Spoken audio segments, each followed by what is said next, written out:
Alam mo, isa sa pinaka-common na tanong ng mga pasyente na may high blood ay hindi kung anong gamot ang iinumin, kundi kung bakit parang dumadami ang iniinom nila.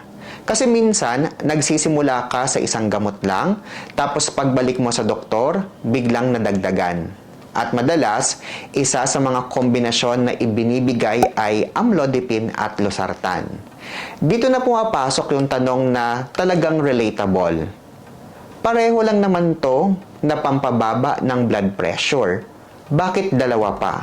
Hindi ba pwede na isa na lang para mas simple? At minsan, may halong pag-aalala pa yan. Baka masyado ng malakas. O baka naman, sobra na sa gamot. Kung ganito ang iniisip mo, hindi ka nag-iisa. Kasi sa totoo lang, marami talagang hindi nakakaintindi kung bakit pinagsasama ang dalawang gamot na ito. At minsan, dahil sa confusion na yan, may mga pasyente na kusang nagbabawas ng iniinom o pinipiling isa na lang ang ituloy na pwedeng magdulot ng mas malaking problema sa blood pressure control. Kaya sa video na ito, himayin natin ng malinaw, hindi lang kung ano ang ginagawa ng bawat gamot, kundi kung bakit sa ilang sitwasyon mas makatwiran na magkasama sila kaysa magkahiwalay. Ako si Renz Marion, isang licensed pharmacist at nurse. At kung bago ka pa lang sa aking channel, please click the subscribe button and notification bell para maging updated ka sa aking mga video uploads.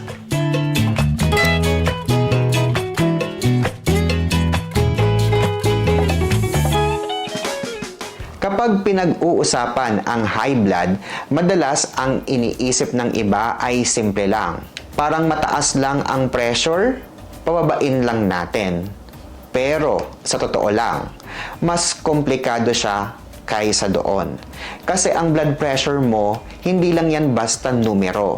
Resulta yan ng maraming bagay na sabay-sabay na nangyayari sa katawan mo. Kung gaano kasikip o kaluwag ang mga ugat mo, kung paano nagre-react ang katawan mo sa hormones, at kung paano kinokontrol ng katawan mo ang daloy ng dugo. At dito nagkakaiba-iba ang bawat pasyente. May iba na isang factor lang ang problema, kaya minsan sapat na ang isang gamot. Pero may iba na sabay-sabay ang pinagmumulan ng pagtaas ng blood pressure. Kaya kahit may iniinom na, hindi pa rin sapat. Dito pumapasok ang konsepto na hindi lahat ng high blood ay pare-pareho ang approach. Minsan, kailangan mong tingnan hindi lang kung gaano kataas ang blood pressure, kundi kung bakit siya tumataas in the first place. At kapag naintindihan mo yon, mas magiging malinaw kung bakit sa ibang tao hindi talaga sapat ang isa lang na gamot. Ngayon, himayin muna natin isa-isa. Unahin natin si amlodipine. Isipin mo muna yung mga ugat mo bilang parang mga tubo o hose na dinadaanan ng dugo. Kapag masyadong masikip ang daanan, mas tumataas ang pressure. Kaya mas nahihirapan dumaloy ang dugo. Dito pumapasok ang amlodipine. Ang trabaho niya ay tulungan na lumuwag ang mga ugat mo. Hindi siya nakikipag-compete sa dugo. Hindi rin niya pinapabagal ang tibok ng puso mo. Ang ginagawa niya talaga ay diretsyong ina-adjust yung tension ng blood vessel. Parang binabawasan niya yung pagka-contracted ng ugat. Kaya mas nagiging relax ito. At kapag mas relax ang daluyan ng dugo, mas nagiging maayos ang flow at naturally, bumababa ang pressure. Ang maganda pa dito, steady ang epekto niya. Hindi siya yung biglang baba, biglang taas. Kaya kadalasan, ginagamit siya for long-term control. Yung tipong araw-araw, consistent ang tulong niya sa katawan. Ngayon, tingnan naman natin si losartan. Kung si amlodipine ay nakatuon sa mismong ugat, Si losartan naman sa control system ng katawan. May natural na signal ang katawan mo na ginagamit para ma-regulate ang blood pressure. Kapag kailangang tumaas, may pinapagana siyang proseso para sumikip ang mga ugat. Ang problema sa mga taong may hypertension, minsan sobra o laging naka-activate ang signal na ito. Kahit hindi na kailangan, parang naka-on pa rin. Kaya dito pumapasok si losartan.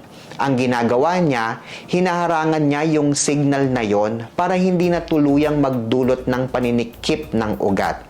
So instead na tuloy-tuloy ang pagtaas ng pressure, napuputol yung chain na utos ng katawan at nababawasan yung tendency na tumaas ang blood pressure. Ang approach ng losartan, hindi direct tulad ng amlodipine.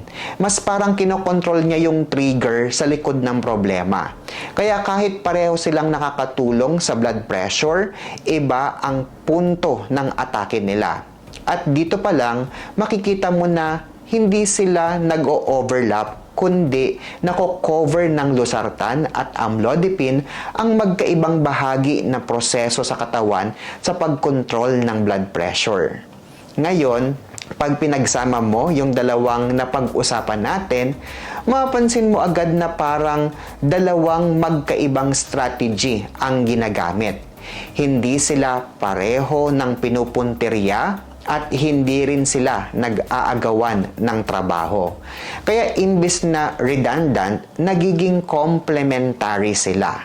Ganito mo siya pwedeng isipin.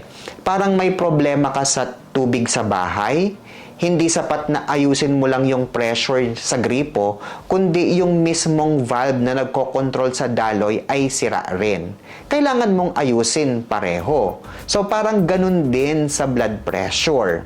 May bahagi na kailangang i-relax ang ugat at may bahagi na kailangang pigilan ang signal na nagpapataas nito. Kapag isa lang ang ina-address mo, may chance na may maiwan pang dahilan kung bakit mataas pa rin ang blood pressure. Pero kapag pinagsama mo sila, mas kompleto ang control, mas consistent ang epekto sa buong araw, at mas nababawasan yung biglang pagtaas ng pressure. Hindi ito tungkol sa paramihan ng gamot. Mas tamang sabihin na inaayos mo ang problema mula sa dalawang magkaibang anggulo. At dahil dito, mas nagiging predictable ang resulta, hindi lang sa readings mo, kundi pati sa long-term na control. Ngayon, diretsuhin na natin. Pwede bang isa na lang ang inumin? Oo, kung sapat na ang isa. Kung controlled naman ang blood pressure mo sa iisang gamot, walang problema doon. Pero kung hindi naaabot yung target blood pressure mo, kahit may iniinom ka na, doon na pumapasok yung need na magdagdag. At ito ang importante na mindset. Hindi agad dinadagdagan ang dose hanggang maximum bago mag-combine. Minsan, mas okay ang dalawang gamot na mababa ang dose kaysa isang gamot na mataas ang dose. Bakit? Mas predictable ang epekto, mas iwas sa side effect na dulot ng mataas na dose. At sa clinical practice, very common na ganito ang approach. Hindi dahil kulang ang isang gamot, kundi dahil mas efficient ang kombinasyon sa ganitong sitwasyon. So kung niresetahan ka ng dalawa, hindi ibig sabihin na lumalala ka na agad. Minsan, ibig sabihin lang nun, ina-adjust ng doktor yung strategy para mas makontrol ng maayos ang blood pressure mo.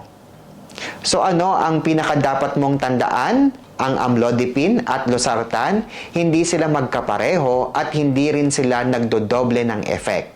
Magkaiba sila ng role, kaya sa tamang pasyente, mas magiging maayos ang control kapag pinagsama. Hindi rin basihan ang dami ng gamot kung malala na ang kondisyon mo. Mas importante kung gaano ka-epektibo ang control ng blood pressure mo araw-araw. At kung naka-combination ka na ngayon, huwag basta magbabawas o magpapalit ng walang guidance. Kasi ang goal dito, hindi lang pababain ang blood pressure paminsan-minsan, kundi panatilihin itong stable sa long term. Kung may natutunan ka sa video na ito, don't forget to like, subscribe, at i-share mo na rin ito sa kakilala mong may maintenance sa high blood.